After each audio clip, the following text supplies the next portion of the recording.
बेटा आप देख लेते हैं की ऑब्जर्वेशन डायहाइब्रिड क्रॉस के बारे में। तो डायहाइब्रिड क्रॉस में जो ऑब्जर्व किया गया वहां पे हमने देखा कि यहाँ पे 2 न्यू कॉम्बिनेशंस भी हमें दिखाई दिए, क्योंकि जो प्योर पेरेंट्स थे या प्योर लाइन पेरेंट्स थे उसमें क्या था, राउंड येलो कलर था और रिंकल्ड ग्रीन था। लेकिन अभी जो हमें जनरेशन दिख रही है तो उसमें हमने देखा कि 2 नए कॉम्बिनेशंस बने हैं, राउंड ग्रीन बन गया है और रिंकल्ड येलो हो गया है। ठीक है, तो ये 2 नए ऑब्जर्वेशंस यहाँ पे देखने को मिलते हैं।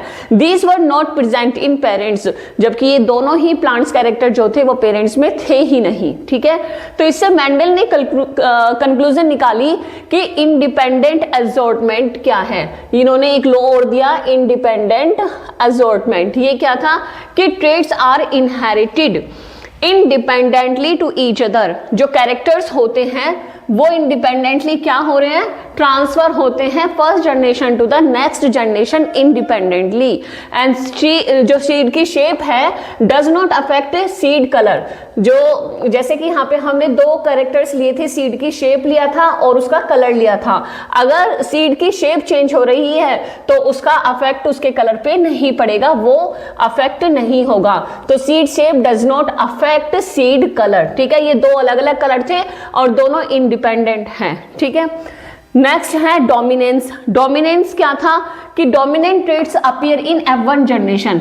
मींस जो डोमिनेंट था वो हमें किस में दिखाई दिया, F1 जनरेशन में। लेकिन F1 जनरेशन में जो कैरेक्टर्स हमें दिखाई नहीं दिए थे तो वो क्या हो गए थे, वहां पे रिसेसिव फॉर्म में रिसीव कर लिए गए थे।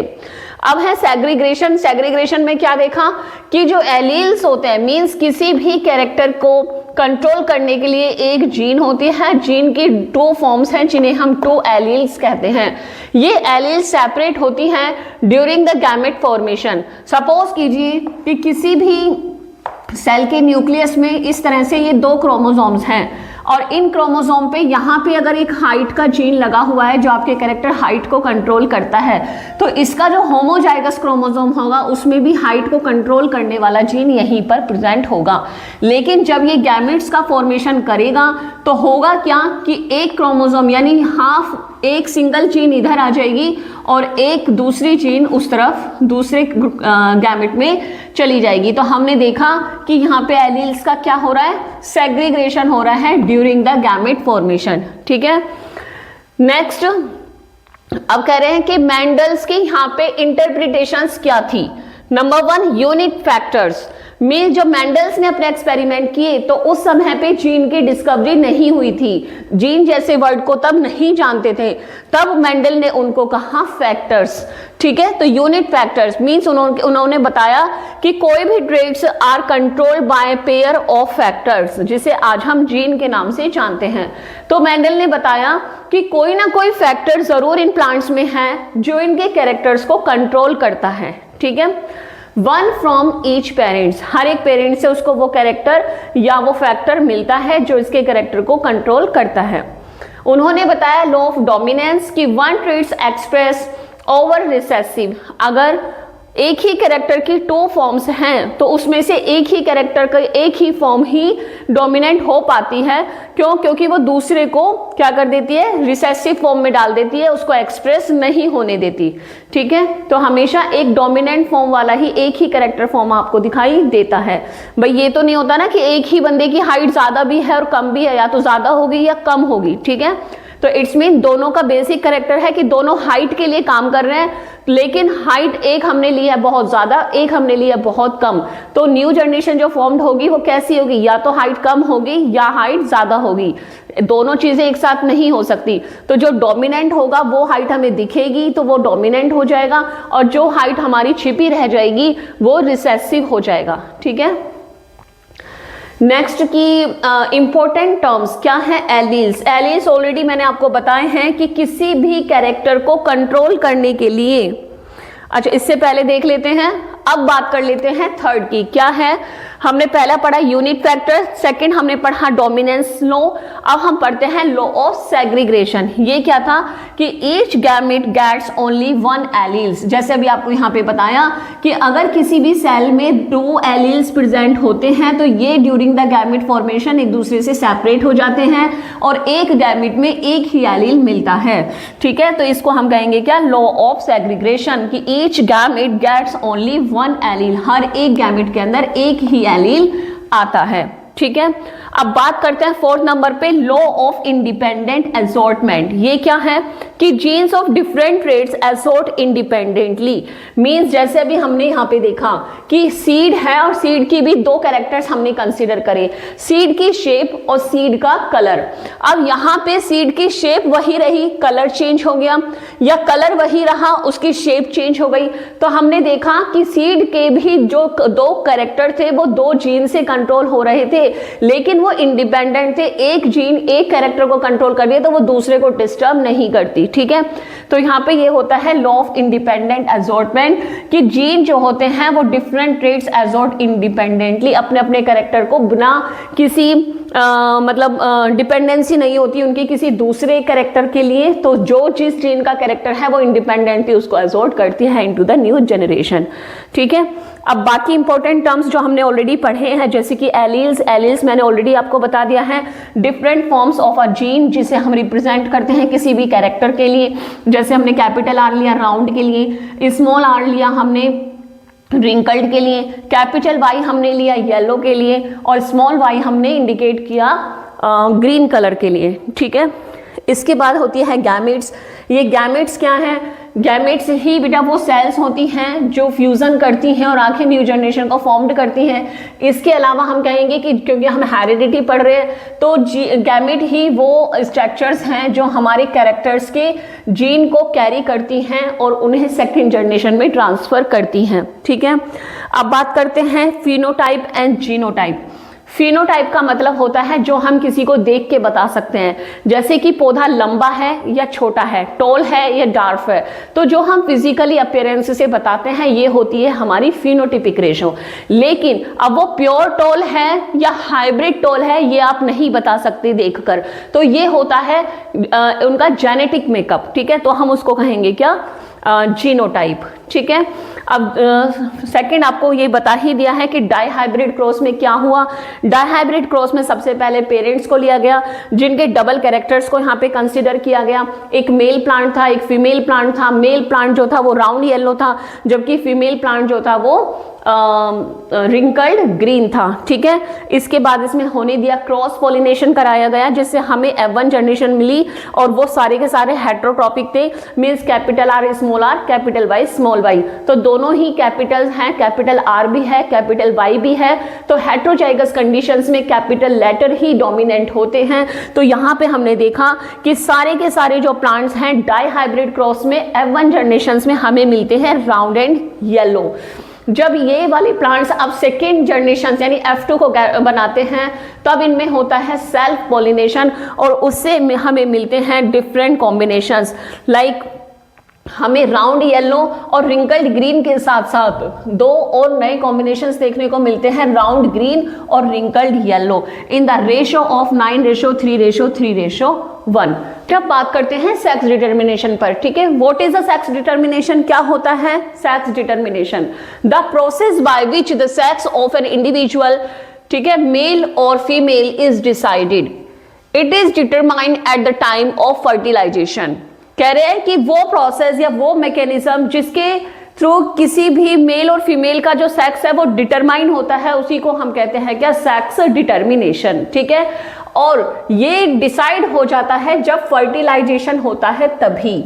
ठीक है, फर्टिलाइजेशन यानी मेल और फीमेल गैमेट्स जिस समय फ्यूज हुए हैं, फर्टिलाइजेशन हुआ है, उसी समय डिटरमाइन हो जाता है कि वो जो बेबी है वो मेल होगा या फीमेल होगी। ठीक है, डेफिनेशंस अगर हम देखें तो it is the mechanism by which the sex of an individual is decided as it begin life. ठीक है, क्रोमोसोम्स बेसिस। अब कह रहे हैं कि ये जो सेक्स डिटर्मिनेशन था ये फर्टिलाइजेशन के समय पे ही डिसाइड हो जाता है, और सेक्स डिटर्मिनेशन वही प्रोसेस है जिससे ये डिसाइड होगा कि जो न्यू बॉर्न बेबी है वो मेल होगा या फीमेल होगा। ठीक है, अब बात करते हैं क्रोमोसोम्स की कि ये कैसे पता चला है, डिटरमाइन हुआ फर्टिलाइजेशन पे। तो फर्टिलाइजेशन का मतलब हुआ कि fusion of male and female gametes. ठीक है, अब होता क्या है कि हमारे जो गैमेट्स होते हैं उनके अंदर कौन सा क्रोमोसोम प्रेजेंट है, इसी से डिसाइड होता है कि आने वाले बच्चे का जो सेक्स है वो कौन सा बनेगा, वो मेल बनेगा या वो फीमेल बनेगा। ठीक है, अब बात करते हैं इनके क्रोमोसोम्स की कि अगर हम ह्यूमन बीइंग्स को देखें तो ह्यूमन बीइंग की हर एक सेल के अंदर 46 क्रोमोसोम्स होते हैं। ठीक है, अब इन 46 को अगर हम पेयर्स में देखें तो हमारे जो पेयर्स हैं क्रोमोसोम्स के वो हुए 23 क्रोमोसोम पेयर्स हमारे पास अवेलेबल होते हैं। अब 23 क्रोमोसोम्स में से जो हमारी गैमेट्स मदर सेल होती हैं, ठीक है, हमारी जो गैमेट्स की मदर सेल्स हैं मींस जिन्हें हम गोनेड्स कहते हैं, टेस्टिस एंड ओवेरी। ठीक है, इनके अंदर हमारे गैमेट्स बन रहे हैं, तो इनकी जो मदर सेल्स हैं जो इन्हें बना रही हैं उनमें भी 46 क्रोमोसोम्स ही होते हैं या 23 पेयर ऑफ क्रोमोसोम्स होते हैं। ठीक है, अब इन मदर सेल्स के अंदर होता क्या है कि 23 पेयर्स में से जो 22 पेयर्स होते हैं वो तो होते हैं हमारे ऑटोसोम्स। कौन से होते हैं? ऑटोसोम्स। ठीक है, जो 23rd पेयर होता है हमारा इसे हम कहते हैं सेक्स क्रोमोसोम्स। क्या कहेंगे? Sex chromosomes. क्लियर है? तो जब गैमेट्स का फॉर्मेशन होता है तो 22 पेयर्स या 23 पेयर्स में से half set of chromosome first gamete में और half set of chromosome second gamete में ट्रांसफर हो जाता है। देखेंगे कि अगर किसी सेल के अंदर 46 क्रोमोसोम्स हैं तो हम इनको डिवाइड करेंगे कि 22 पेयर प्लस 23। ठीक है, अब ये 22 पेयर्स जो हैं वो मेल और फीमेल दोनों में ही XX होते हैं, लेकिन जो 23rd पेयर होता है 23वां जोड़ा वो थोड़ा सा डिफरेंट है। वो फीमेल्स में वो भी XX ही होता है, लेकिन मेल में वो X और Y होता है। ठीक है, अब होगा क्या कि अगर गैमेट्स बन रहे हैं तो गैमेट्स में जो हाफ क्रोमोसोम्स ट्रांसफर होते हैं उसमें से कुछ गैमेट्स ऐसे बनेंगे जिसमें से ये X और ये X सेपरेट हो जाएंगे और गैमेट्स बन जाएंगे। तो आपने देखा कि 100% जो गैमेट्स यहाँ फॉर्म्ड हुए हैं इनसाइड ऑफ द फीमेल वो सारे के सारे कौन से हैं? X क्रोमोसोम वाले हैं। लेकिन अगर जब मेल बॉडी में गैमेट्स बनेंगे तो उसके 50% क्रोमोसोम्स में तो स्पर्म्स में तो होगा X क्रोमोसोम और 50% स्पर्म्स में होगा Y क्रोमोसोम्स। ठीक है, तो इस तरीके से जो क्रोमोसोम्स होते हैं वो सेपरेट होते हैं गैमेट्स के अंदर। तो वही बताया जा रहा है यहाँ पे कि जो क्रोमोसोम्स बेसिक्स हैं वो क्या है कि ह्यूमन है 46 क्रोमोसोम्स मींस 23 पेयर्स। इसमें से जो 44 क्रोमोसोम्स होते हैं यानी कि 22 पेयर्स वो कंट्रोल करते हैं हमारे बॉडी के कैरेक्टर्स को और इन्हीं को हम कहते हैं ऑटोसोम्स। ठीक है, लेकिन 2 क्रोमोसोम्स जो इसमें होता है यानी लास्ट 1 पेयर वो डिटरमाइन करता है सेक्स को। ठीक है, टाइप की अगर हम बात करें तो जो 1 पेयर है लास्ट वाला जो सेक्स डिटरमाइन कर रहा है इसमें एक क्रोमोसोम X होता है और दूसरा क्रोमोसोम Y क्रोमोसोम होता है। ठीक है, अब कह रहे हैं कि क्रोमोसोम डिटर्मिनेशन ऑफ सेक्स कैसे, क्रोमोसोमल डिटर्मिनेशन ऑफ सेक्स कैसे होता है कि देखो मेल के अंदर X और Y has 1 X and 1 Y chromosomes. ठीक है, जो मेल होते हैं वो XY है, इसका मतलब कि उनके पास एक X क्रोमोसोम है और एक Y क्रोमोसोम्स है जो कि प्रोड्यूस करता है 2 टाइप्स ऑफ स्पर्म्स को, X bearing sperms and Y bearing sperms called heterogametic. मतलब अभी आपको बताया कि हमारे बॉडी के अंदर 46 क्रोमोसोम हैं जिन्हें हम 23 जोड़े यानी 23 पेयर्स कहते हैं। उसमें से 22 जोड़े सेम होते हैं मेल में भी और फीमेल्स में भी जिन्हें हम XX से डिनोट करते हैं, लेकिन जो 23वां जोड़ा होता है वो मेल और फीमेल दोनों में अलग अलग है। जैसे कि अभी आपको मेल का बताया कि इसका जो 23वां जोड़ा है वो होगा कैसा, एक्स और वाई। तो जब ये गैमेट्स को फॉर्म्ड करेगा तो ये एक्स और वाई में से एक टाइप के क्रोमोसोम जो बनेंगे उसमें एक्स का ट्रांसफर होगा और दूसरे टाइप के में वाई क्रोमोसोम का ट्रांसफर होगा। तो आप यहाँ पे देखेंगे कि मेल बॉडी के अंदर दो तरीके के गैमेट्स फॉर्म्ड हुए हैं, यानी उसके अंदर जो स्पर्म्स बने हैं वो दो टाइप के हैं। पहला जिसमें एक्स क्रोमोसोम को कैरी किया हुआ है और दूसरा स्पर्म जिसने वाई क्रोमोसोम को कैरी किया हुआ है। तो यहाँ पे डबल फॉर्म्स हमें गैमेट्स की देखने को मिलती हैं, इसीलिए हम कहते हैं कि जो मेल है वो कैसा है, हेट्रोगैमेटिक है। ठीक है। वहीं अगर हम फीमेल्स की बात करें तो फीमेल को हम एक्स एक्स से डिनोट करते हैं, मतलब कि इसके 22 तो हैं ही सेम एक्स एक्स, लेकिन जो 23वां जोड़ा था वो भी एक्स एक्स ही होता है। अब जब गैमेट्स फॉर्म्ड करेगी फीमेल तो एक में ये वाला एक्स जाएगा, दूसरे में ये वाला एक्स जाएगा। इट्स मीन कि 100% जो गैमेट्स होंगे वहां पे चांसेस सिर्फ और सिर्फ एक्स क्रोमोसोम्स की ही होती है। ठीक है।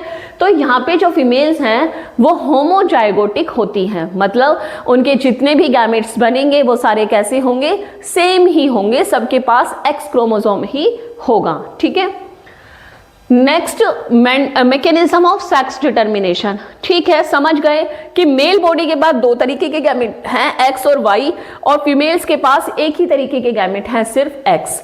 अब मैकेनिज्म ऑफ सेक्स डिटर्मिनेशन में क्या होता है, अब हमें देखना होगा कि जब गैमेट्स फ्यूज करेंगे तो फ्यूजन से कॉम्बिनेशंस क्या बन रहा है।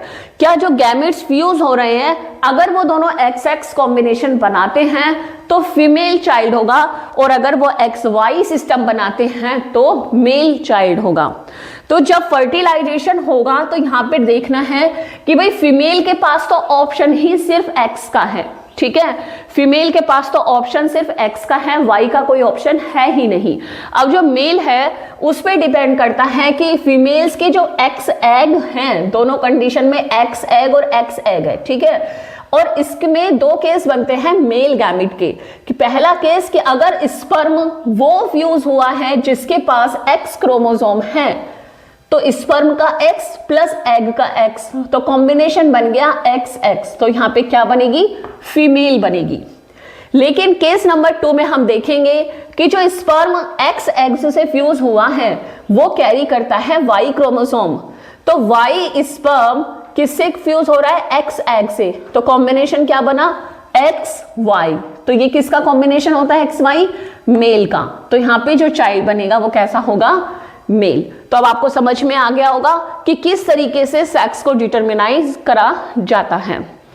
अब बात आती है कंक्लूजन की कि sex of the child is determined by the father, mail.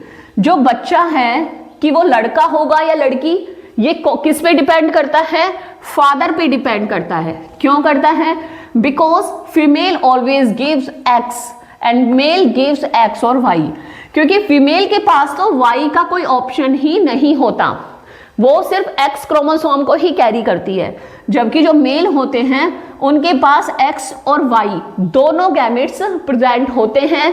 तो डिपेंड करता है कि एक्स फ्यूज होगा या वाई। तो इसलिए प्रोबेबिलिटी होती है कि 50% चांसेस हैं बॉय के और 50% चांसेस होती हैं गर्ल्स की।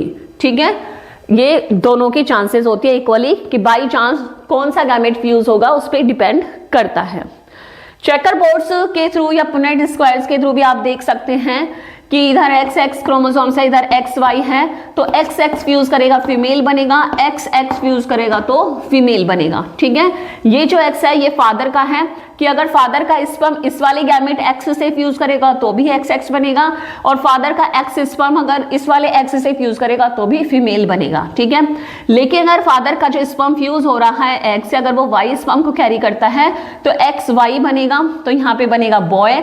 और यहाँ पे आप देखेंगे कि दूसरे फीमेल गैमेट से एक्स से फ्यूज हो रहा है स्पर्म्स वाई, तो भी एक्स वाई।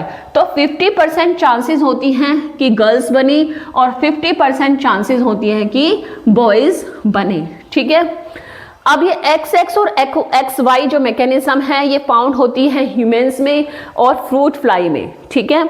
इसके अलावा मेल जो होते हैं वो X0 और फीमेल जो होती हैं वो XX होती हैं, ठीक है। किसमें? ये होती हैं आपके ग्रास होपर और इंसेक्ट्स में, ठीक है। तो आपने देखा जो XX XY मैकेनिज्म है वो ह्यूमन बींग्स में होती है और फ्रूट फ्लाई में देखने को मिलती है, जबकि XX और X0 यानी XX फीमेल और X0 मेल होता है। तो X0 वाला मेल जो होता है वो किस कैटेगरी में आपको मिलता है? जो ग्रास होपर है या जो इंसेक्ट्स हैं इसमें जो मेल होता है वो X0 क्रोमोसोम्स को कैरी करता है। एनवायरमेंटल सेक्स जो होता है जैसे कि temperature affect sex, for example x incubated at different temperatures, ठीक है। ये एक है कि एनवायरमेंटल जो सेक्स होते हैं वो क्या है कि जो सेक्स जो है वो डिपेंड करता है टेम्परेचर पे, कि टेम्परेचर जो होता है वो अफेक्ट कर सकता है सेक्स को, जैसे कि eggs incubated at different temperature, जो एग्स हैं उनको अलग अलग टेम्परेचर पे इंक्यूबेट किया जाता है, तो वहाँ पे मेल फीमेल का कंसेप्ट देखने को मिलता है अकॉर्डिंग टू द टेम्परेचर। तो ये कंप्लीट होता है हमारा टॉपिक सेक्स डिटर्मिनेशन।